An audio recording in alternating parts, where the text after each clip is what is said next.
hijackers. Anuj and Tanya had come to Srinagar during their summer vacation with their father. Their mother could not accompany them for the reason that she had to attend a conference in Mumbai. Anuj and Tanya enjoyed themselves at various tourist places in Srinagar and around that area. Blue water of Dal Lake was fascinating, while the Nishad garden blended them with beauty and bounties of nature. It was the temple of Shankaracharya that made them sit there for a couple of hours in meditation. Sailing in Wular Lake was enjoyable while they looked stunned at the pond of Kashir Bhavani temple, where water did not mix up with milk.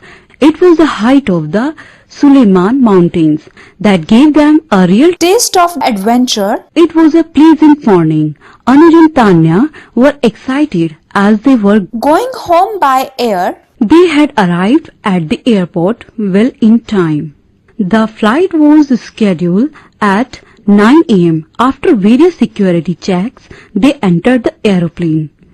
They had their seats allotted down the left wing in the third row. Anuj, being younger, wanted to sit on the window and Tanya allowed it. The aeroplane took off and soared high into the sky. The mountains and rivers appeared tiny, while it looked as cotton loads when the aeroplane entered clouds. It had hardly been 20 minutes or so that there were some commotions in the rear portion of the aeroplane. All the passengers looked behind and saw that 3 terrorists were beating passengers and shouting slogans. They had pistols in their hand and one of them was threatening to kill people. The passengers started panicking and most of the faces turned pale. One of the terrorists moved in front and declared, "Your plane has been hijacked and being taken to Pakistan." The aeroplane hovered over Lahore for a long time because Lahore airport authorities did not want it to land there. But terrorists persisted and finally the aeroplane was permitted to land. Terrorists expected a warm response from the Pakistani authorities, but once Pakistani authorities did not help, terrorists were worried. Negotiation with the authorities took a long time. Night fell. People were anxious and hungry. There was nothing on board to eat. Children in the aeroplane were even more troubled as they wanted to play, but terrorists kept them silent. Whenever a child wanted to rise, he was slapped, made to sit and threatened that he would be killed. Tanya had to experience one such blow at the hand of one of the terrorists. Next day in the afternoon arrived the most anxious time.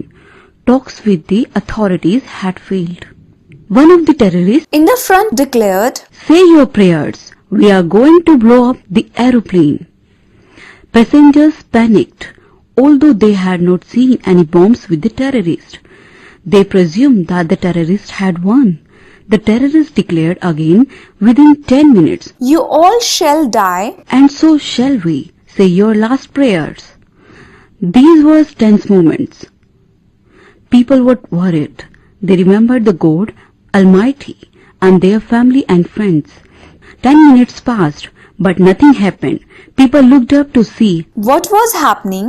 After some time, one of the terrorists revealed, We do not have a bomb. "And in fact we are going to surrender." Passengers cheered up. Children shouted. Some of the passengers went over and hugged hijackers. People heaved a sigh of relief. Thus came the end of 24-hour hijack drama. The passengers boarded another aeroplane to return to Delhi.